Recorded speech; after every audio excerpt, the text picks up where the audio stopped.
Friends, இன்றைக்கி நான் உங்களுக்கு செஞ்சு காணிக்க போகிற ரெசிபி ப்ராப்பரான ஒரு கிறிஸ்மஸ் ஃப்ரூட் கேக். இது நீங்கள் ஆல்கஹால் வச்சும் பண்ணலாம், ஆல்கஹால் இல்லாமலும் பண்ணலாம். ரொம்ப ஈஸி, ஆனால் ரொம்ப ஃப்ளேவர்ஃபுல்லாக இருக்கும். ஃபஸ்ட்டு இன்க்ரீடியன்ட்ஸ் எல்லாத்தையும் ரெடி பண்ணிடுங்க. முந்தின நாள் நைட்டே எல்லா ட்ரைட் ஃப்ரூட்ஸையும் ஒரு பவுலில் போட்டு கொஞ்சம் ஒயின் இல்லைன்னா ரம் ஏதாவது ஒன்று ஊற்றி நீங்கள் மிக்ஸ் பண்ணி ஓரத்தில் எடுத்து வச்சுருங்க. இது ஓவர் நைட் இருக்கட்டும். நீங்கள் ஆல்கஹால் சாப்பிட மாட்டீங்க அப்படின்னா நீங்கள் ஆரஞ்சு ஜூஸில் கூட சோக் பண்ணலாம். ஸோ இப்போ பேனை லைன் பண்ணிடலாம். நான் அந்த பேனை நல்லா ட்ரையாங்கிள் மாதிரி ஃபோல்ட் பண்ணி இந்த இதோட டயாமீட்டர் அளவுக்கு வெட்டிட்டு அதுக்கப்புறம் சைடு அதுக்கப்புறம் பேஸ் எல்லா இடத்துலையும் ஆயில் அப்ளை பண்ணிட்டேன்.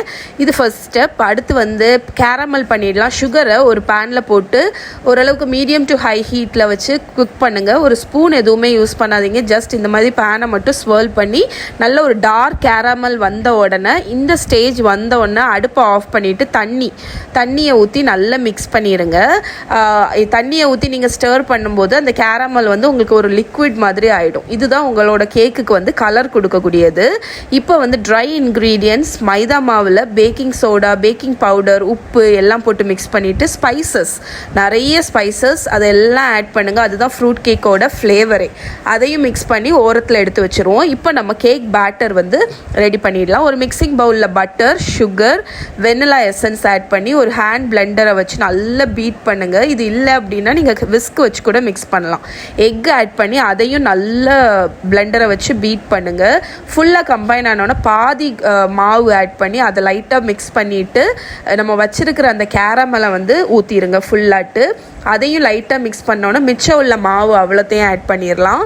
ஆட் பண்ணி பிளெண்டரை நீங்கள் அந்த ஹேண்ட் பிளெண்டரை வச்சே நல்லா மிக்ஸ் பண்ணிடலாம். ஸோ இந்த அளவுக்கு மிக்ஸ் ஆனதுக்கப்புறம் நீங்கள் சாப்டு நட்ஸ் ஏதாவது ஆட் பண்ணலாம் உங்களுக்கு வேணும் அப்படின்னா.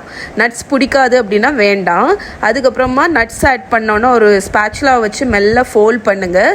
இப்போ நம்ம சோக் பண்ணி வச்சுருக்கோம்ல அந்த ட்ரைடு ஃப்ரூட்டு அதை ஆட் பண்ணி அதையும் நல்லா ஃபோல்ட் பண்ணிடுங்க.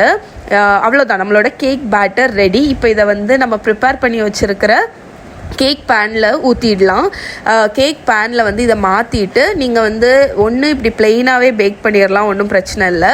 உங்களுக்கு மேலே டெக்கரேஷன் ஏதாவது பண்ணணும் அப்படின்னா நட்ஸை வச்சு நீங்கள் சைடில் நீட்டாக டெக்கரேட் பண்ணிடலாம். நான் லைட்டாக டேப் பண்ணேன், அப்போ கேக் பேட்டர் ஈவனாக டிஸ்ட்ரிபியூட் ஆகும். நான் பீக்கன் நட்ஸ் யூஸ் பண்ணி சைடில் இப்படி டெக்கரேட் பண்ணேன்.